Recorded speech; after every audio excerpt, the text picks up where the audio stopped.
Mirëmëngjesje, mirë se erdhët në një tjetër puntat të emisionit Dritarja e Doktorit.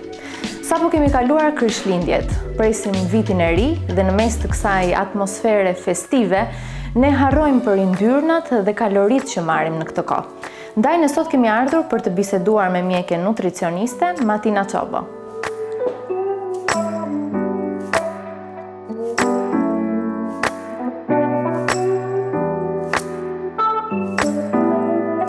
Matina, përshëndetje, mirë se të gjetëm.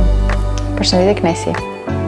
Gjithnjë më tepër po shikojmë që është rritur interesi njerëzve për të kujdesur për mënyrën e të ushqyerit. Jemi në stinën e dimrit, shpesh ne prekemi nga simptomat e gripit, të lodhjes fizike, mendore, cilat do të ishin ushqimet më të mira për të konsumuar në këtë stinë, pa u prekur edhe nga virozat e stinës. Faktikisht dieta jonë ushqimore është, le të themi, indikatori kryesor i të gjithë shëndetit tonë, jo vetëm për mirëmbajtje peshe, për dobësim apo për shtim, por realisht ushqimi ynë është mjekimi ose baza e shëndetit tonë të përgjithshëm. Kështu që pa diskutim që në sezonin e dimrit ne duhet të tregojmë një kujdes edhe më të madh në përzgjedhjen e produkteve ushqimore. Përveç se vitaminës C, që është elementi i parë që njerëzit mendojnë që nevojitet për të përballuar gripet apo virozat e ndryshme që mund të ndodhen, sigurisht nevojitet vitamina D, që zakonisht njerëzit zgjedhin që të suplementojnë në dimër, nevojitet zinku, nevojitet vitamina A e të tjerë. Këto janë vitaminat të cilat mund të merren në qoftë se ne kujdesemi për dietën tonë që të jetë sa më e larmishme. Që do të thotë sigurisht në stinën e dimrit të mos i ndajmë frutat citrike, që do të thotë portokalli, limoni, pa diskutim që duhet që dieta jonë të përmbajë dhe proteinat larta, sepse janë faktor që ndihmon në luftën kundër alergenëve ose virozave, sepse proteinat janë ato që përbëjnë antitrupat tona, dhe në përgjithësi duhet të konsumojmë sa më tepër antioksidantë që vijnë nga perimet dhe frutat e stinës. Jemi në stinën e dimrit dhe zakonisht na hahet më tepër ushqim në këtë kohë. Pse ndodh kjo? Në fakt mund të themi që janë një mix faktorësh ose arsyesh. Sigurisht e para është që në dimër temperaturat më të ulta na kushtozojnë që ndoshta të jemi më pak aktiv, që ndrojmë më shumë kohë në shtëpi, pasiv ose në punë.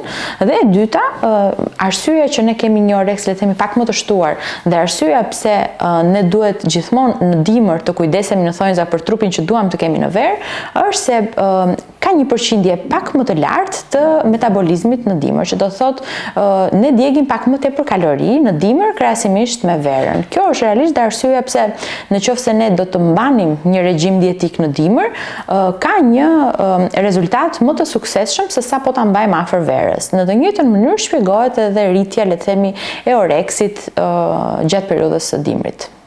Cila do të ishte pjata ideale për ne në këtë periudhë? Çfarë duhet të përfshijë vakti i mëngjesit, i drekës dhe i darkës? Faktikisht unë jam fanse, le të themi, e dietës mesdhetare. Ne jemi me fat që jetojmë në zonën e mesdheut dhe realisht në gjithë botën dieta mesdhetare konsiderohet si regjimi më i mirë ushqimor, qoftë për të luftuar patologji, qoftë për të mirëmbajtur peshën apo edhe si një stil jetese. Dieta mesdhetare përmban proteinat që ne në rajonin e mesdheut mund të jetë mishi i pulës, mund të jenë peshqit të ndryshëm që vijnë nga burimet e rezervatit ose të detit, veza dhe bulmeti. Duhet të jetë patjetër një karbohidrat që ne përdorim më së shumti bishtajoret, legumet, do të thotë fasulet, thjerëzat, bizelet. Mund të jenë karbohidratet komplekse, si për shembull patatet e ëmbla, orizi integral, dhe sigurisht kjo do shoqërohet me perimet ose me sallatën. Kështu që le të themi një pjatë e tillë ku kemi një balancim të karbohidrateve, yndyrnave dhe proteinave, duhet të jetë kombinuar në të treja vaktet. Për shembull, në vaktin e mëngjesit mund të zgjedhim vezën, të shoqëruar me disa perime, me avokado, me domate, ose nga ana tjetër mund të kemi tërshërën me kosin, me një frut stine. Ndërkohë që drekat e darkat mund të jenë një kombinim shumë i mirë i mishit, i një legumi, qoftë në formën e zier ose si një supë. Sosia e mishit si duhet të jetë në këtë rast, e mishit, kushit dhe peshkut? Në fakt ka një, le të themi, truk që mund ta përdorim secili për ta personalizuar pjatën tonë. Vetëm në bazë të dorës, që do të thotë sasia e proteinës duhet të jetë sa po bajon. Dhe secili mund ta përllogarisë afërsisht 120-150 gram. Kjo është një mënyrë shumë e mirë për të personalizuar pjatën femra-meshkuj ose edhe midis gjinive, midis llojeve të ndryshme të trupave. Karbohidratet, që do të thotë orizi ose patatet ose pastat, duhet të jenë sa grushti, është një sasi pak më e madhe, ndërkohë që yndyra duhet të jenë sa gishti ynë i madh, që do të thotë djathi ose vaj ullirit. Kjo është sikur të ruanim të gjitha këto, sidomos tek pjesa e yndyrnave. Po. Kjo është një metodë shumë e mirë për të mbajtur nën kontroll, le të themi, dhe kaloritë. Si ndryshon regjimi ushqimor mes grave dhe burrave? Sigurisht që meshkujt konsumojnë një sasi më të lartë, sepse fiziologjikisht nga natyra kanë një metabolizëm më të rritur krahasimisht me femrat, kështu që patjetër që duhet një sasi më e lartë në një vakt, por pa diskutim që meshkujt mund të konsumojnë edhe 1 ose 2 vakte të tjera shtesë krahasimisht me femrat. Cila do të ishte ajo masa ideale të konsumuarit ushqim, domethënë që secili nga ne duhet ta di sa duhet të konsumoj për të mos e tepruar, domethënë duhet të masim të gjitha këto yndyrnat, karbohidratet, si bëhet? Në fakt, në qoftë se ne duam që të marrim, le të themi, një regjim të detajuar, të personalizuar mbi metabolizmin tonë, e mira do ishte që ju të bënit një matje metabolike, që është pjesë e punës tonë të përditshme.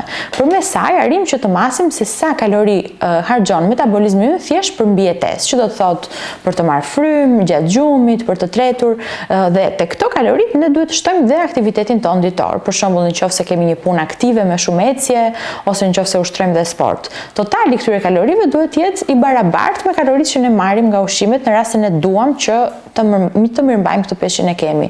Në rast se duam të dobësohemi duhet të jetë më pak, ndërsa në rast se duam të shtojmë duhet të jetë më tepër se kjo vlerë. Nëse ju ndiqni rregullin që unë ju tregova me dorën, është shumë e thjeshtë për të marrë përafërsisht këto kalori që na nevojiten në të treja vaktet. Dhe gjithmonë sugjerohet që përveç 3 vakteve principale kryesore, të kemi dhe mesvakte, qoftë një zemër, le të themi, midis mëngjesit dhe drekës, ose një mesvakt midis drekës dhe darkës. Si ka ndryshuar mënyra jonë të ushqyerit që prej fillimit të pandemisë, sidomos në periudhën e karantinës, të vetizolimit, a kemi shkuar ne drejt një mënyre më të shëndetshme të ushqyerit dhe të gatuarit? Në fakt, ajo çfarë kam vënë re nga praktika jonë e punës pas pandemisë ishte një shtim peshe tek 90% e individëve. Vetë fakti që ishim ndoshta të izoluar në shtëpi, disa gatuanin më tepër, mungesa aktivitetit, po eksakt. Këto ndikuan që të kemi një mbipeshë, që të gjithë njerëzit pas pandemisë janë trajtuar për të rrëzuar kilogramët që kanë shtuar, le të themi, nga këto kalori të tepruara.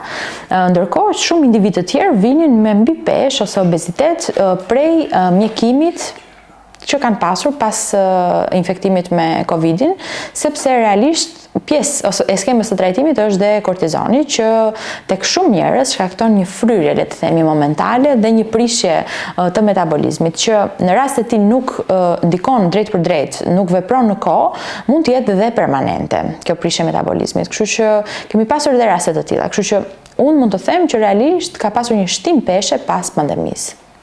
Po personat të cilët kanë kaluar Covidin dhe duan të rifitojnë dhe të rikuperojnë shëndetin e tyre, imunitetin e tyre, njëkohësisht të fitojnë edhe shijen të cilën mund ta kenë humbur, çfarë duhet konsumojnë? Faktikisht dieta pas Covidit, që unë kam sugjeruar më së tepërmi, ka qenë dieta ketogjenike. Është një lloj diete e cila nuk përmban karbohidrate në brendësi të saj. Pra, është një dietë ku konsumojmë një sasi të lartë të frutave dhe perimeve, të sallatave, një sasi të moderuar të proteinave dhe sigurisht pjesa e karbohidrateve që janë shumë pak të lejuara në këtë lloj diete. Është parë që vepron më së miri në dobësimin e shpejtë, në largimin e këtyre ujrave që mund të jenë mbledhur qoftë nga efekti kortizonit apo nga shtimi menjëhershëm në peshë, dhe është një dietë që ka shumë të larta qoftë vitaminën D, qoftë zinkun, që janë 2 elementë që kanë ndihmuar shumë në ecurinë e pacientëve post Covid. Pjesa e shijes është një pjesë që realisht është pak më e vështirë për të përmirësuar, le të themi. Ka pasur individ që është përmirësuar shkuar brenda disa javësh, ka pasur të tjerë që për muajt me radhë kanë pasur një dëmtim të gjendrave të shijes. Sigurisht, në rast se dieta do të jetë sa më e larmishme, qoftë me ngjyruesit ushqimor, po flas ata natyral, për shembull nga frutat e perimet, qoftë me pjesën e antioksidantëve, të gjithë këto janë faktorë që i stimulojnë gjendrat e shijes gradualisht që të rikthehen siç kanë qenë më përpara. Kështu që realisht strategjia që unë kam ndjekur te çdo lloj pacienti pas infektimit me koronavirus ka qenë sigurisht një dietë shumë e lartë me antioksidant, antiinflamatore, sepse sigurisht një virus në trup shkakton një situatë inflamacioni, dhe ka qenë një dietë me më pak kalori se sa i duhet metabolizmit bazal të njerëzve. Sot bota po përballet me tendencën për të konsumuar më tepër ushqime të shpejta, të gatshme, fast food. Si mund ta ndryshojmë këtë mënyrë jetese, mënyrë të ushqyerit dhe si ta ruajmë më pas këtë regjim ushqimor? Faktikisht është e vërtetë që sot njerëzit realisht nuk kanë shumë kohë për të dedikuar gatimit ose përgatitjes së ushqimeve, sepse sigurisht jeta është më e ngarkuar, të gjithë vrapojnë për të shkuar në punë, për të shkuar në aktivitetet tona ditore, për të takuar miq, kështu që jeta jonë është një vrap, le të themi. Dhe pa diskutim, ushqimet e shpejta janë ato të cilat na kursejnë më tepër kohë. Por është një zgjedhje jo e duhur për shëndetin tonë, sepse ushqimet e shpejta në rast se ne jemi një individ me një fizik të duhur, sigurisht që mund të mos ndikojnë si fillim. Por në qoftë se këto do të jenë të vazhdueshme, sigurisht që do ndikojnë në një shtim në peshë, përveç pjesës së inflamacionit, sepse ushqimet e procesuara përmbajnë shumë substanca që mund të jenë jo të mira për trupin, duke nisur që nga yndyrnat trans, të gjithë konservantët e kështu me radhë. Kështu që realisht ushqimi fast food mund të jetë një zgjidhje e përkohshme, mund të jetë një kursim kohe momental, por duhet në parë dhe le të themi pasojat më afatgjata. Ajo çfarë unë do sugjeroja është që të gjithë njerëzit të mund të gatuanin një ditë përpara vaktet e së nesërmes. Jam koshciente që të gjithë shkojmë në punë, ndoshta do jetë pak e vështirë për të marrë ushqimin me vete, por ndoshta dhe të marrim shërbime dietike tek kompanitë të ndryshme që ofrojnë. Është një mënyrë shumë e mirë për të mbajtur në kontroll qoftë dietën tonë që të jetë e shëndetshme, por edhe për të kontrolluar porcionet. Të flasim pak për pjesën festive, për këto ditë festash ku shpesh ne përfshihemi në tryeza festive mes miqsh, mes familjarësh. Çfarë duhet të përmbajë tryeza jon pikërisht këto ditë? Realisht, kjo është një pyetje që bëhet shumë shpesh këto kohë, të gjithë festojnë për vitin e ri dhe është e kotë të themi që duhet mbajtur dieta ato ditë, sepse është një tryezë jo vetëm tradicionale, por është një vend që mbledh miqt, familjen dhe shihet edhe nga ana sociale si një mënyrë shumë e mirë për të festuar mbylljen e vitit dhe ardhjen e një viti të ri. Kështu që pa diskutim që tryezat tona janë të pasura qoftë me kalori edhe me nutrient. Kemi pjesën e gjelit që është traditë shqiptare, përsheshi, sallatat e ndryshme dhe sigurisht pjesa e ëmbëlsirave. Nuk do thoja që mund të bëjmë një tryezë më të vogël ose të le të themi eliminojmë ushqimet të caktuara, por le të tregojmë pak më racional me porcionet e tyre. Kështu që pa diskutim që ju konsumojni të gjitha gjatë festave, sepse janë 2 ose 3 ditë, por e para kujdes me porcionet dhe e dyta, në qoftë se ju ngelen ushqime, më mirë shpërndajeni tek familjarët që do jenë në tryezën tuaj, sesa ti konsumojmë ato gjatë gjithë ditëve të tjera të javës pas vitit të ri. Kështu që kjo është një metodë që unë ju sugjeroj për ta ndjekur. Një pjesë e pandashme e këtyre ditëve janë dhe ëmbëlsirat, kryesisht baklavaja e famshme, e cila supozohet të jetë kaq e dëmshme. Është vërtet kaq e dëmshme për ne, për peshën tonë?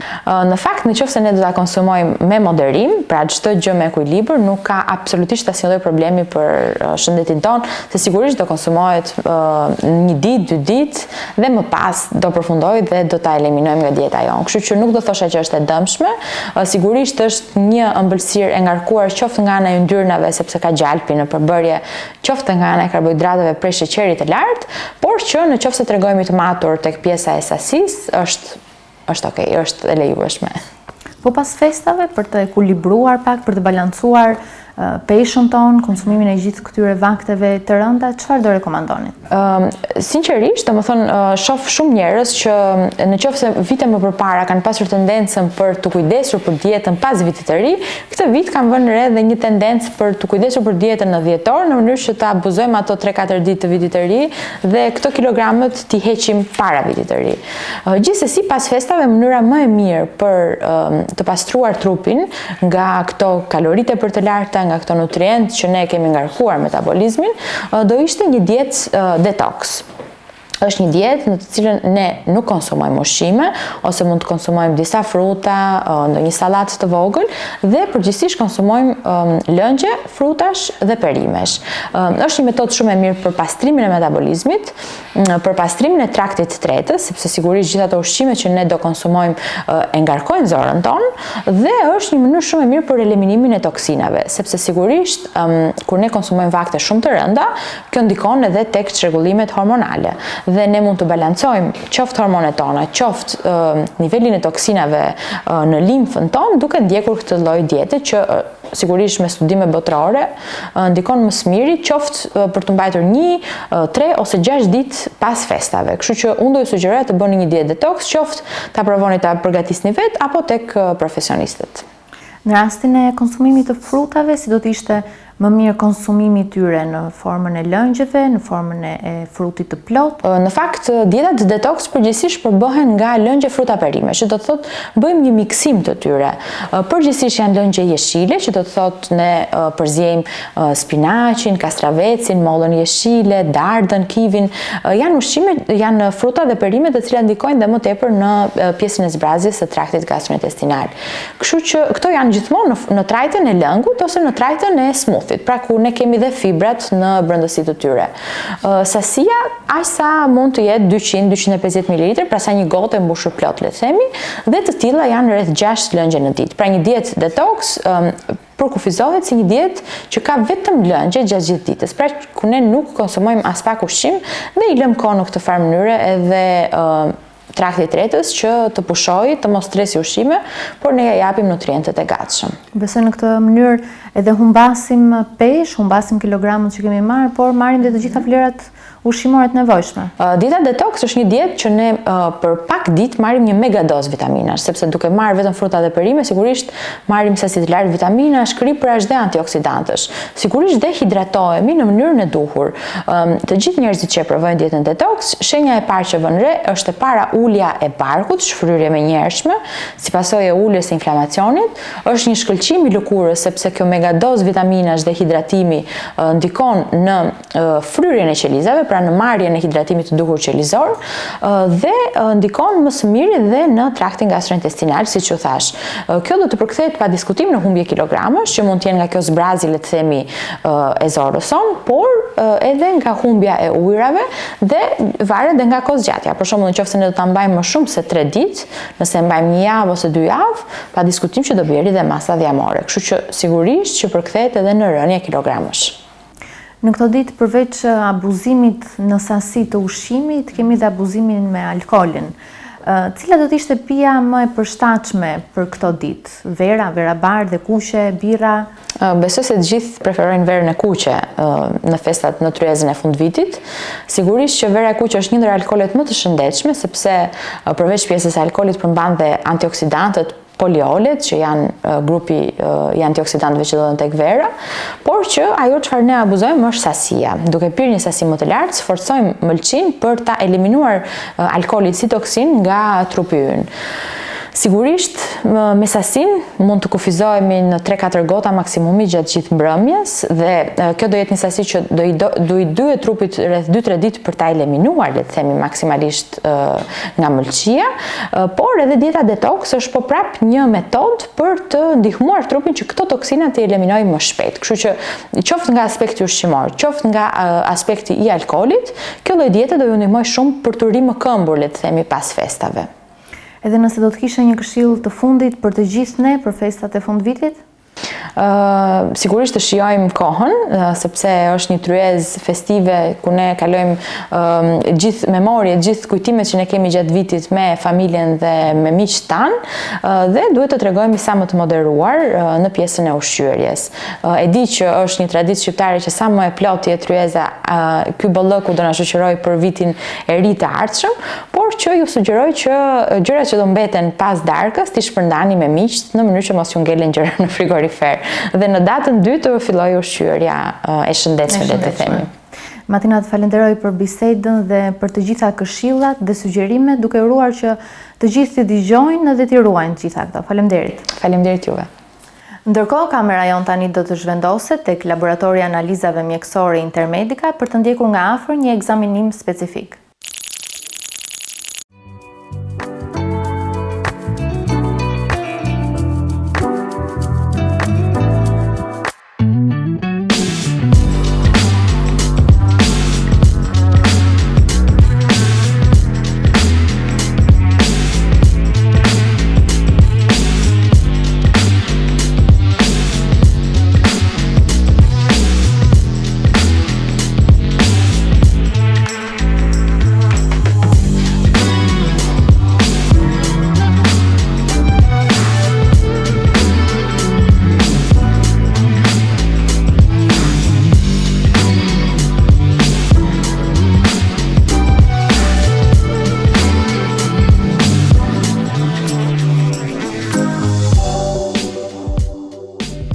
Përshëndetje.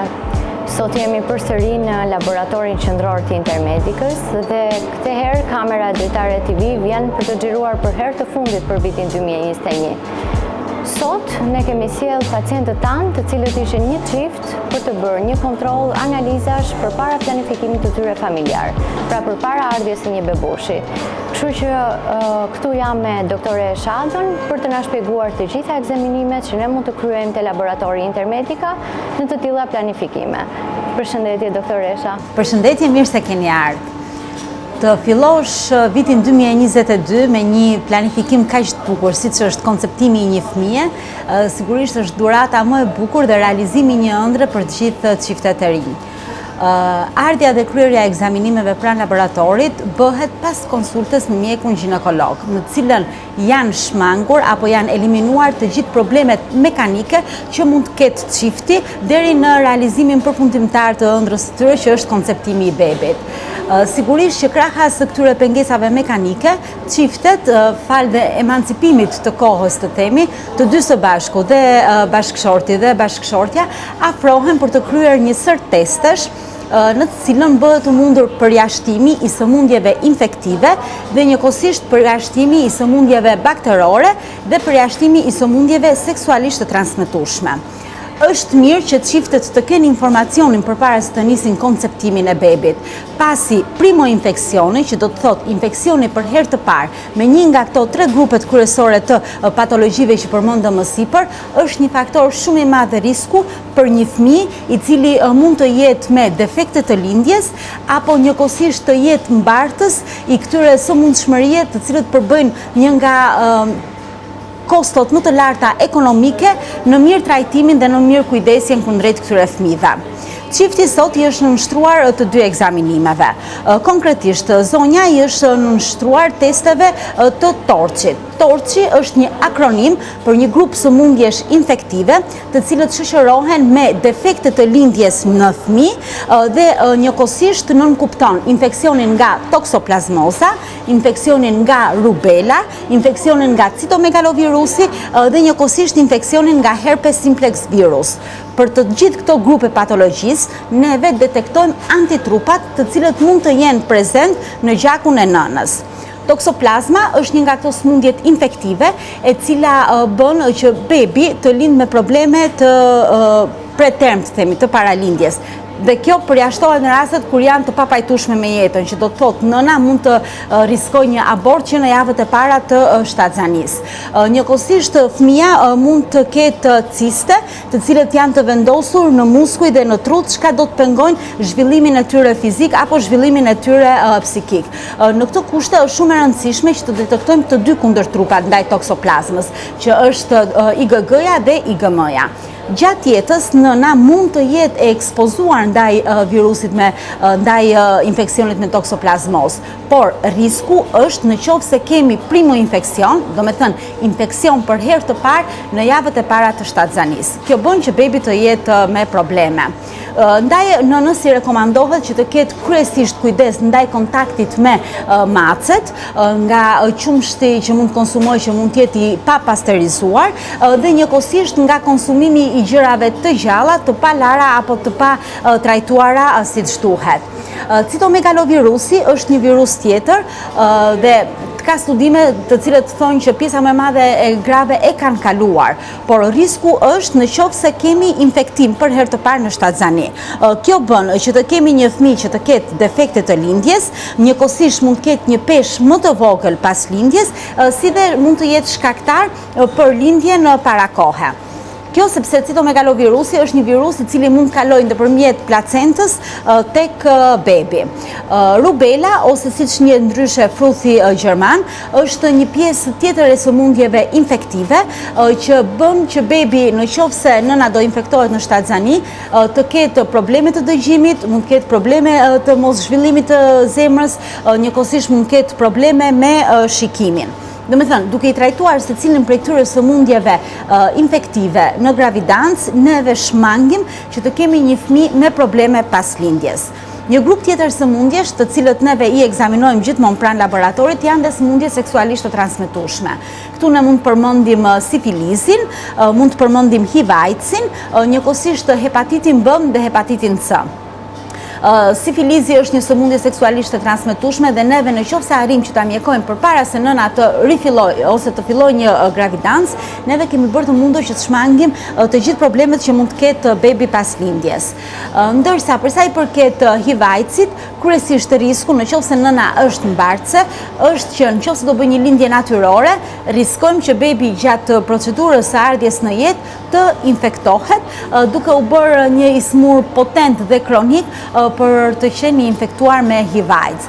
Ndërsa për sa i përket të hepatitit B, është një virus i cili është shkaktar kryesisht i formave akute të hepatiteve virale, por në qoftë se nëna nuk e ka këtë informacion përpara se të lindi bebin, apo në qoftë se bebi nuk vaksinohet siç duhet menjëherë pas lindjes, është mundësia që ai të jetë një sëmur kronik me hepatit B gjatë gjithë jetës së tij.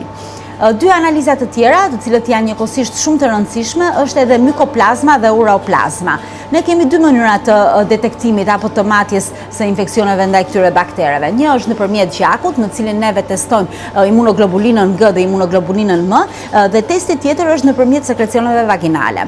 Sigurisht, në rastin e sekrecioneve, neve kërkojmë që ky ekzaminim të merret nga mjeku ginekolog me qëllim që të kemi sigurinë plot të informacionit. Ndërsa për sa i përket nëpërmjet gjakut, këto janë testet të cilët neve i realizojmë në bashkëpunim me laboratorët tonë në Greqi dhe vonesa është rreth 3-4 ditë. Informacioni, ndërsa për gjithë pjesën tjetër të analizave, informacionin e marrim brenda ditës. E njëjta gjë vlen edhe për babain. Babai testohet kryesisht për ekzaminime të spermës, që do të thotë shikohet një spermogram si është motiliteti, lëvizshmëria e spermatozoidëve dhe njëkohësisht spermokultura për të parë nëse kemi prani të bakterës apo jo në spermën e babait, me qëllim që të shmangim një konceptim jo të shëndetshëm. Krahas kësaj, babai nënshtrohet dhe testimeve për sëmundjet seksualisht të transmetueshme, siç është HIV-i, hepatiti B dhe hepatiti C.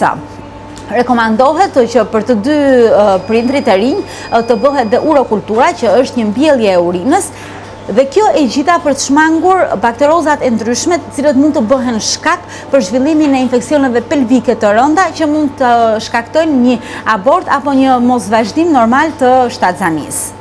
Pra ju thoni, doktoresha, që ky grup analizash bëhet njësoj si për mashkullin dhe për femrën. Të dy duhet i nënshtrohen një kontrolli përpara planifikimit të fëmijës së tyre. Patjetër, për të dy prindrit i nënshtrohen testeve, por me përjashtim të faktit që sëmundjet infeksioze që përfshihen në këtë akronimin e torçit janë kryesisht për nënën, ndërsa sëmundjet të cilët janë seksualisht të transmetueshme bëhet për të dy partnerët, me qëllim që të shmangim sëmundjet e ndryshme infektive që mund të transmetohet nëpërmjet marrëdhënieve seksuale.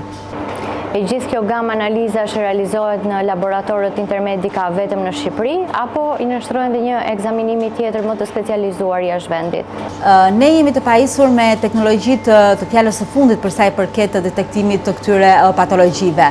Dhe sigurisht, duke pasur specifitetin dhe sensitivitetin më të lartë të testeve që kemi përzgjedhur, pjesa më e madhe e analizave janë të gjitha të mbuluara në laboratorin Intermedica.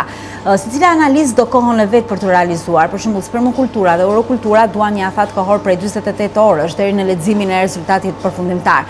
Ndërsa pjesa tjetër e analizave fal autoanalizatorëve, të cilët bëjnë një lexim tërësisht automatik të rezultateve, dalin në një hark kohor 3-4 orë. Për testet të cilët neve nuk i realizojmë pranë laboratori, siç është uroplazma dhe mykoplazma, kundër trupat kryesisht, se pjesën e mbjelljes së sekrecioneve neve mund ta bëjmë pranë laboratorit, i çojmë në laboratorët tonë bashkëpunues në Greqi. Vonesa nuk është e madhe sepse 3-4 ditë kalojnë shumë shpejt, themi, dhe informacioni që do marrim do jetë shumë i vlefshëm. Doktoresha, këto kontrole dhe ekzaminime laboratorike mbarojnë me kaq, apo çifti duhet u rikthehet edhe pas konceptimit të bebes së tyre përsëri për një rikontroll? Këto janë ekzaminimet e para që realizon çifti dhe sigurisht është nëna ajo që i nënshtrohet kontrolleve periodike. Tashmë pranë laboratorit neve kryejmë edhe teste të tjera të cilët janë shumë të rëndësishme për sa i përket zhvillimit apo mbarvajtjes së gravidancës, që do të thotë, pas javës së 10 menjëherë neve mund të bëjmë liptin, që është testi invaziv prenatal, jo invaziv, që do të thotë nuk ka nevojë të punësojmë barkun e nënës për të marrë material për detektuar sëmundje të kromozomave që mund të ketë bebi, dhe njëkohësisht pas mindjes neve bëjmë testin e newborn screening, me anë të cilit neve detektojmë 100 sëmundje të ndryshme metabolike, endokrine apo deficitare të enzimave. Të gjitha këto ka një vlerë shumë të madhe, pasi është shumë lehtë të kesh informacion për një fëmijë që të themi mund të jetë me probleme dhe çfarë kostoje mund të ketë në këto kushte ku jetojmë neve rritja e një fëmije të tillë, duke i lënë kohë çiftit të vendosë për mbarvajtjen apo për ricurinë e mëtejshme të gravidancës. Doktoresha, mua më duhet që t'ju falenderoj për të gjithë kohën tuaj dhe të gjithë informacionet që na dhatë. Ne në 2022 do rikthehemi përsëri në laboratorin tuaj. Do ju pyesim për të tjera ekzaminime dhe pse jo për risit më të fundit që Intermedica mund të na sjellë në vitin e ardhshëm. Faleminderit dhe festa të gëzuara për gjithë ndjekësit e faqes tuaj. Kjo është puntata e fundit e dritares së doktorit për këtë vit. Bashkë do të shihemi sërish në vitin 2022 me të tjera biseda me të tjerë mjek të njohur. Ndërkohë ne ju ftojmë të na shkruani në rrjetet tona sociale për çdo shqetësim mbi shëndetin tuaj dhe çfarë teme jeni të interesuar të trajtojmë në vazhdim. Duke ju uruar një vit të mbar, bashkë miropafshim.